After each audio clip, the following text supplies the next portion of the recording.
என் உயிரே யாவும் நீதானே. நூரே முஹம்மது யா ரசூலல்லாஹ்,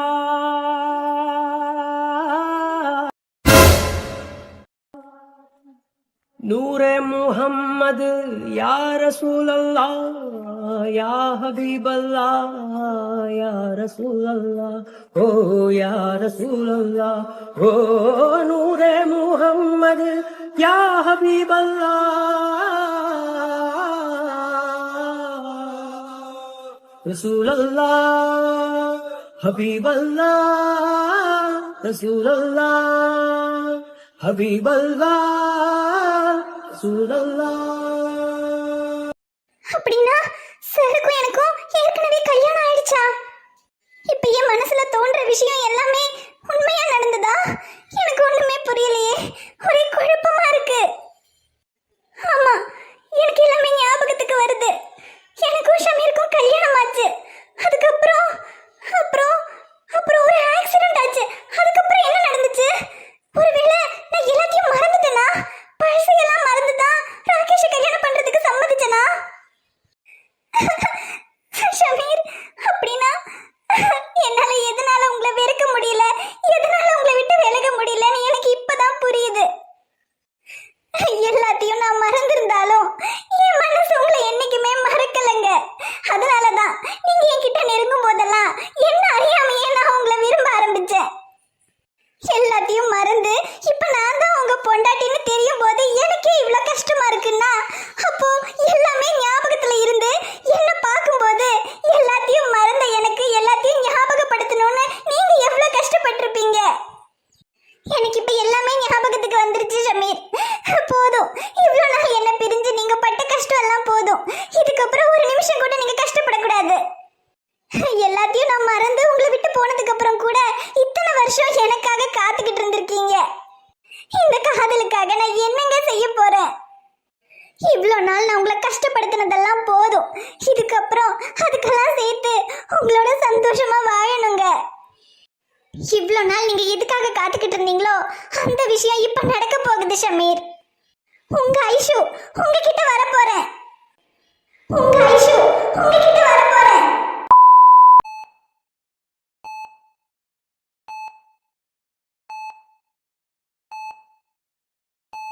உன்னை சேர்ந்திடவே மீண்டும் பிறந்தேன் அம்மா. நான் ஜன்மம் எடுத்ததே காதலின் விதி அம்மா. உன்னை சேர்ந்திடவே மீண்டும் பிறந்தேன் அம்மா. சார், ஷமீர் சாருக்கு பல்ஸ் நார்மல் ஆயிடுச்சு சார். ஆமா செல்வி, ஷமீர் பொழைச்சிட்டாரு. இதுக்கப்புறம் அவருக்கு எந்த பிரச்சனையும் இல்ல. ஐயோ கடவுளே, எங்க சாரை காப்பாத்தி கொடுத்துட்ட, ரொம்ப நன்றி. ஆமா செல்வி, அது எப்படி ஷமீர் பொழைக்காம போவாரு? யாருக்காவது ஆக்சிடென்ட் ஆயிடுச்சுன்னா அவங்க குடும்பத்துல உள்ளவங்க மட்டும்தான் அவங்கள காப்பாத்துங்கன்னு கடவுள்கிட்ட வேண்டுவாங்க. ஆனா ஷமீரோட விஷயத்துல நம்ம ஹாஸ்பிட்டல் இருக்கிற ஸ்டாஃப்ஸ் மட்டும் இல்ல, இருக்கிற பேஷண்ட் முதற்கொண்டு வேற எவ்வளவோ ட்ரஸ்ட்டுக்கு சார் ஹெல்ப் பண்ணியிருக்காரு. அங்க உள்ள அத்தனை பேருமே ஷமீர் பொழைக்கணும்னு தான் வேண்டிக்கிட்டு இருக்காங்க. அது எப்படி இத்தனை பேருடைய வேண்டுதலையும் அந்த கடவுள் கேட்காம போவாரு? ஆமா சார், நீங்க சொல்றது உண்மைதான். சார் பண்ண எவ்வளவோ நல்லதுதான் அவர் இப்ப காப்பாத்தி இருக்கு. ஓகே செல்வி, ஷமீர் எப்படியோ பொழிச்சிட்டாரு. இதுக்கப்புறம் அவருக்கு எந்த பிரச்சனையும் இல்லை. என்ன இனி கான்சியஸ் வர்றதுக்கு தான் கொஞ்சம் நேரம் ஆகும்னு நினைக்கிறேன். அதனால இப்போதைக்கு ஒரு ஐசியூலேயே இருக்கட்டும். நீங்க என்ன பண்ணுங்கன்னா, ஹாஸ்பிட்டல் இருக்க எல்லாருமே ஷமீருக்கு என்னாச்சோ ஏதாச்சும் ரொம்ப டென்ஷனா இருப்பாங்க. நீங்க போய் எல்லாருக்கிட்டையும் சாருக்கு எந்த பிரச்சனையும் இல்லைன்னு போய் இன்ஃபார்ம் பண்ணிருங்க. Okay sir. டேய், என்னடா பண்ணி வச்சிருக்கீங்க? அறிவு கிட்டவனுங்களா? உங்களை அவனை அடிச்சு தூக்கி ஆளு காலி பண்ண சொன்னா என்னமோ ரெண்டு சின்ன பிள்ளைங்க விளையாடிக்கிட்டு இருக்கும்போது ஒன்னு சைக்கிள்ல இருந்து தள்ளி விடுமே, அந்த மாதிரி தள்ளி விட்டுட்டு வந்திருக்கீங்க. ஸ்பாட் அவுட்னு நியூஸ் வரும்னு பார்த்தா அவன் பொழைச்சிட்டான்டா. ஐயோ ராக்கி சார், நாங்க அவனை வேகமா தான் அடிச்சு தூக்கணும். ஆனா அவன் எப்படி பொழைச்சான்னு எங்களுக்கே தெரியல சார். எப்படி பொழைச்சான்னு மெடிக்கல் சம்மரி வாங்கிட்டு வந்து கொடுக்குறேன், உட்காந்து படிச்சு தெரிஞ்சுக்கங்க. மூஞ்சியும் முகரையும் பாரு, ஒருத்தனை காலி பண்றதுக்கு வக்கு இல்ல. இதுல வேற எங்க கிட்ட விஷயத்த சொல்லிட்டீங்கல்ல, இனி அவன் கதை முடிஞ்சிருச்சுன்னு நினைச்சுக்கங்கன்னு டயலாக் வேற. ஐயோ சார், அப்படியெல்லாம் சொல்லாதீங்க சார். நாங்க எவ்வளவு சம்பவம் பண்ணிருப்போம் தெரியுமா? சம்பவம் அந்த வார்த்தையில தான்டா நான் விழுந்துட்டேன். ஏண்டா மொட்டை தலையா, சம்பவங்கிற வார்த்தைக்கு அர்த்தம் தெரியுமாடா உனக்கு? சம்பவம்னா என்ன சாம்பார் வைக்கிறதுன்னு நினைச்சியா? டேய், நான் நினைச்சிருந்தேன்னா ஃபாரின்ல எனக்கு தெரிஞ்ச ஃப்ரெண்ட்ஸை வர வச்சு அவன் கதையவே முடிச்சிருப்பேன்டா.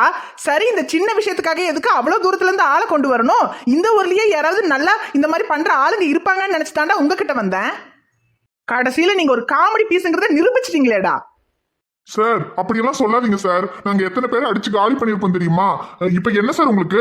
இந்த தடவை ஏதோ மிஸ் ஆயிடுச்சு. சரி விடுங்க, இதுக்கப்புறம் அந்த வழியை எப்ப வருவான்னு சொல்லுங்க. அப்ப கரெக்டா அடிச்சு தூக்கி அவனை காலி பண்றமா இல்லையான்னு மட்டும் பாருங்க. டேய், தலைக்கு தார்பாய் கட்டினவனே, அவனை இப்பதான் அடிச்சு அவன் அடிப்பட்டு ஆஸ்பத்திரியில கிடக்குறான். கை கால் அடிப்பட்டவன் நீ அடிச்சு தூக்க வேண்டதுக்காக உனக்காக திரும்பவும் பைக் ஓட்டிக்கிட்டு அந்த வழியா வருவான் பாரு. இப்படி அடிப்பட்டு அவனை ஆஸ்பத்திரியில படுக்க வைக்கிறத விட பேசாம இருந்திருக்கலாம்டா. இப்ப தேவையில்லாம அவனுக்கு ஆக்சிடென்ட்டையும் பண்ணிவிட்டு இந்த கேஸை விசாரிக்கிற இந்த ஏசி அவனோட ஃப்ரெண்டுன்னு நினைக்கிறேன். எப்படியாவது என்னாச்சு ஏதாச்சுன்னு கண்டுபிடிக்கணும்னு குறியா இருக்கான்டா. அப்படி இப்படின்னு மோப்பம் முடிச்சு கடைசி இதை பண்ணது நான் தானே தெரிய வந்துச்சுன்னு வச்சுக்கோங்க. அப்புறம் அதை மொட்டை தலையா சொன்னிய சம்பவம், அதை உங்க 2 பேருக்கு நான் பண்ணிடுவேன் சொல்லிட்டேன். இங்க பாருங்கடா, அந்த ஏசி ஏதாவது விசாரிச்சுக்கிட்டு வந்தான்னு வச்சுக்கோங்க, நீங்க மாட்டினாலும் சரி என் பேரை எவனாவது சொன்னீங்க. சார் அப்படியெல்லாம் நாங்க சொல்ல மாட்டோம் சார். கை நீட்டி பணத்தை வாங்கிட்டோம். அப்படியெல்லாம் பார்ட்டியா காட்டி கொடுக்க மாட்டோம். ஆமா சார், நாங்க எதையும் சொல்ல மாட்டோம். நீங்க பணத்தை வேற கொடுத்துட்டீங்க. இதுக்கு மேல இந்த விஷயத்துல வேற ஏதாவது உதவி வேணும்னாலும் எங்ககிட்டயே சொல்லுங்க சார், நாங்க பண்ணி கொடுக்குறோம். நீங்க பண்ணியும் கொடுக்க வேண்டாம், பணியாரமும் கொடுக்க வேண்டாம். இதுக்கு மேல உங்ககிட்ட நம்பி இந்த பொறுப்பை ஒப்படைக்கிறதுக்கு நான் என்ன லூசா? இவ்வளவு பெரிய காரியத்தை உங்ககிட்ட இதுக்கப்புறம் கொடுக்கறதும் ஒண்ணு, எனக்கு நானே சொந்த செலவுல சூனியம் வச்சுக்கிறதும் ஒண்ணு. பணத்தை வாங்கிட்டீங்கல்ல, அதை எடுத்துக்கிட்டு அப்படியே எங்கேயாவது ஊரை விட்டு ஓடிடுங்க. இல்லைன்னா உங்களை நம்ப முடியாது. அந்த ஏசி கண்ணில் பட்டு கடைசியில் ஏதாவது பிரச்சனை ஆயிடும். அதனால ஊரை விட்டு போய் ஒரு 6 மாசத்துக்காவது இந்த பக்கம் வராம இருங்க. அதுவே நீங்க எனக்கு பண்ற பெரிய உதவிதான். சரிங்க ராக்கி சார், நீங்க சொன்ன மாதிரியே பண்றோம். ச்சே, இவனுங்களை நம்பினதுக்கு பேசாம நம்மளே அவனை அடிச்சு தூக்கியிருந்தா கூட அவன் போய் சேர்ந்துருப்பான் போல. சரி, இந்த பிளான் மிஸ் ஆனா என்ன, வேற ஏதாவது பார்த்துக்கலாம். டாக்டர், ஷமீருக்கு இப்ப எப்படி இருக்கு டாக்டர்? என் ஃப்ரெண்டு நல்லா இருக்கான்ல? சக்தி, கவலைப்படாதீங்க. ஷமீர் பொழைச்சிட்டாரு. அவரோட உயிருக்கு எந்த ஆபத்தும் இல்ல. ஐயோ கடவுளே, ரொம்ப தேங்க்ஸ் டாக்டர். அவனுக்கு ஏதாவது ஆயிருமோன்னு பயந்துகிட்டே இருந்தேன் டாக்டர். இல்ல சக்தி, அவரோட கண்டிஷன் கொஞ்சம் கிரிட்டிக்கலா தான் இருந்துச்சு. நாங்களே ரொம்ப பயந்து தான் போனோம். ஆனா அதுக்கப்புறமா காட்ஸ் கிரேஸ் அவர் பொழைச்சிட்டாரு. அவருக்கு எந்த பிரச்சனையும் இல்லை. இப்ப அவர் நல்லாதான் இருக்காரு. ஆனா என்ன, இன்னும் அவர் கான்சியஸ்க்கு வரல. தலையில கொஞ்சம் அடிபட்டதுனால கொஞ்சம் மயக்கத்துல இருக்காரு. ஒரு 24 ஹவர்ஸ்க்கு அப்புறம் கண்டிப்பா கான்சியஸ்க்கு வந்துருவாரு. நீங்க ஒன்றும் கவலைப்படாதீங்க. அப்புறம் ஏசி சார், நீங்க அவருடைய மெடிக்கல் சம்மரி கேட்டிருந்தீங்க. அதை நான் ஒரு 1/2 hour கழிச்சு ரெடி பண்ணி கொடுக்குறேன் சார்.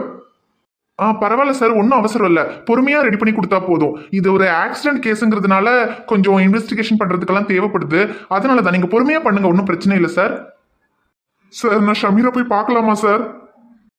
ஓகே சக்தி, எல்லாருமே போய் பார்க்க முடியாது ஐசியூங்கிறதுனால, நீங்க மட்டும் போய் பாருங்க. அப்புறம் கொஞ்ச நேரத்துக்கு அப்புறமா அவர் கான்சியஸ் வந்துட்டாருன்னா உடனே வார்டுக்கு மாத்திடுவோம். அதுக்கப்புறம் எல்லாரும் பார்க்கலாம். Okay sir. சக்தி, நாங்க பார்க்கலன்னா கூட பரவாயில்ல, நீங்க போய் பாருங்க முதல்ல. ஓகே அரவிந்த், நான் போய் பார்த்துட்டு வந்து சொல்றேன். மச்சான், உன்னை இந்த நிலைமையில பார்ப்பேன்னு நான் நினைச்சு கூட பார்க்கலடா. உன்னோட இந்த நிலைமைக்கு ஒரு வகையில நானும் தாண்டா காரணம்.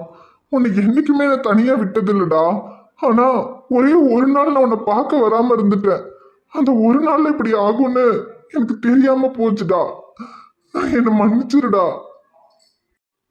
டேய், உனக்கு எந்த பிரச்சனையும் இல்லைன்னு டாக்டர் சொல்லிட்டாங்க. இருந்தாலும் நீ திரும்பவும் கண்ணு முடிச்சு பழைய மாதிரி டே சக்தின்னு சொன்னாதான்டா என்னால நிம்மதியாவே இருக்க முடியும்.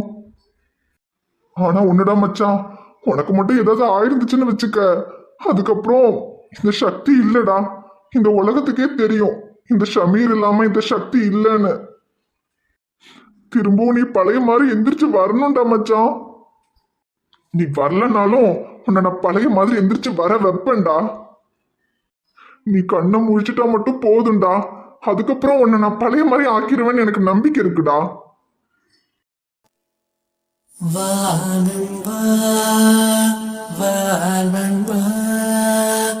தோள்களில் சாயவா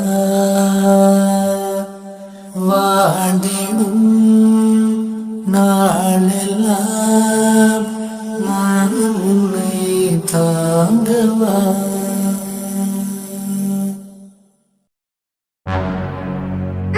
ஷமீர் அண்ணாக்கு ஆக்சிடென்ட் ஆன விஷயத்த ஐஷு கிட்ட சொல்லலாம்னு தான் வந்தோம். ஆனா இவ முன்னாடியே அழுதுகிட்டு இருக்கா. ஒருவேளை அவருக்கு ஆக்சிடென்ட் ஆயிடுச்சுன்னு சக்தி ஃபோன் பண்ணி சொல்லிருப்பாரோ? ஐஷு கயல், ஐஷு அழாதீங்க ஐஷு. என்ன பண்றது, எல்லாமே விதி. ஷமீர் அண்ணாக்கு இப்படி ஆகும்னு நினைச்சு கூட பார்க்கல. என்ன கயல் சொல்றீங்க? அவருக்கு என்னாச்சு? ஐயோ ஐஷு, ஷமீர் அண்ணாக்கு ஆக்சிடென்ட் ஆகி அங்க அவரோட ஹாஸ்பிடல்ல தான் அட்மிட் பண்ணிருக்காங்க. கயல், என்ன சொல்றீங்க? அவருக்கு ஆக்சிடென்ட் ஆயிடுச்சா? எனக்கு அவரை உடனே பார்க்கணும். நான் போய் பார்க்கறேன். உடனே ரியா இருக்கு, ரியாவை பார்த்துக்கங்க கயல். நான் போய் உடனே அவரை பார்க்கறேன். சரி ஐஷு, நீங்க பயப்படாதீங்க, அவருக்கு எதுவும் ஆகாது. நீங்க போய் அவரை பாருங்க.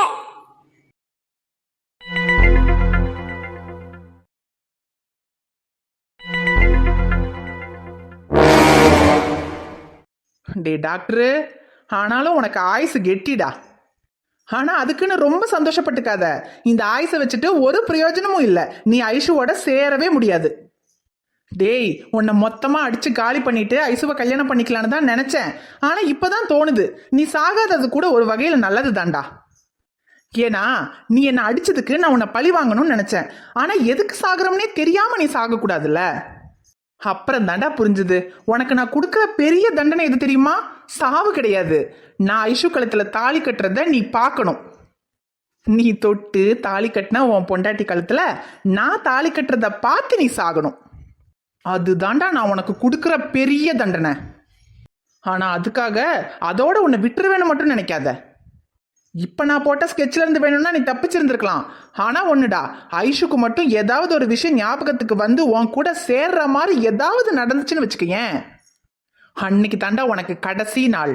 அன்னைக்கே உன்னை நான் முடிச்சிருவேன். உன்னை மட்டும் இல்ல, உன் குழந்தையும் சேர்த்து முடிச்சிருவேன்.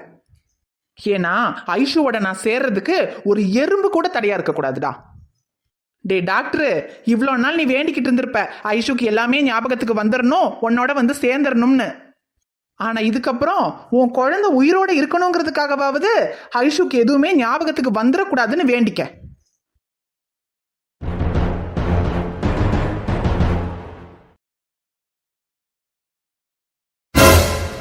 ஐஷு. ராகேஷ், அம்மா நீ எப்போ ஊர்ல இருந்து வந்த? நான் காலையிலேயே வந்துட்டேன். உன்னதான் காணோம். எங்க போயிருந்த? அது நான் சரி இங்க எப்ப வந்த? அது இப்பதான் வந்தேன். சாருக்கு ஏதோ ஆக்சிடென்ட் ஆயிடுச்சுன்னு கேள்விப்பட்டேன், அதான் பார்க்கலான்னு வந்தேன். காலையில இவ அவனை கட்டி பிடிச்சி நின்றுக்கிட்டு இருக்கிறத பார்க்கும்போது எங்க இவளுக்கு எல்லாமே ஞாபகம் வந்துருச்சோன்னு நினைச்சோம். ஆனா இப்ப இவ பேசுறத பார்க்கும்போது இவளுக்கு எதுவுமே ஞாபகம் வராத மாதிரி தான் இருக்கு. நம்ம தான் அவசரப்பட்டு தப்பா புரிஞ்சுக்கிட்டு அவனை ஆக்சிடென்ட் பண்ணிட்டோமோ? சரி, அதான் எதுவும் நடக்கலையே. ஆனா இவளுக்கு ஏதாவது ஞாபகம் வந்துச்சுன்னா அப்புறம் பார்த்துக்குவோம். சரி ஐஷு, அது ஒன்றும் இல்லை. அந்தாலும் ஏதோ வண்டி ஓட்ட தெரியாம ஓட்டி எங்கேயோ போய் கீழே விழுந்திருக்கான், அவ்வளோதான். பெருசாலாம் ஒன்றும் அடி கிடையாது. சரி ராகேஷ். சரி, அவனுக்கு இன்னும் கான்சியஸ் கூட வரல. கான்சியஸ் வந்ததுக்கு அப்புறம் வார்டுக்கு மாற்றுவாங்க, அதுக்கப்புறமா போய் பார்த்துக்கலாம். இப்போ நட, நம்ம வீட்டுக்கு போகலாம். சரி ராகேஷ்.